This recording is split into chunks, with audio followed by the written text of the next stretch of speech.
selalu banjir. Jadi apabila Wabi Khairul datang bawa jumpa saya, dia kata kena tolong orang kat sini. Saya kata kita mesti tolong. Sebab kita tak kira siapa juga. Sebab saya pimpin Melaka, bukan saya pimpin satu kaum. Saya pimpin semua orang.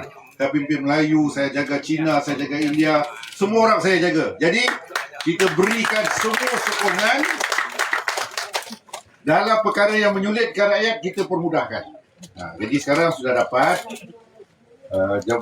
terowong baru untuk air kasih lepas. Ketika itu hantu pun kasih lepas sana lagi. Kasih pancing ikan sana. Jadi Jun kata tadi dia nak minta kalau boleh kat sini nak buat kolam ikan. Nanti kita tengok nak panggil orang datang ramai lagi. Apa pun kita sama-sama tengok.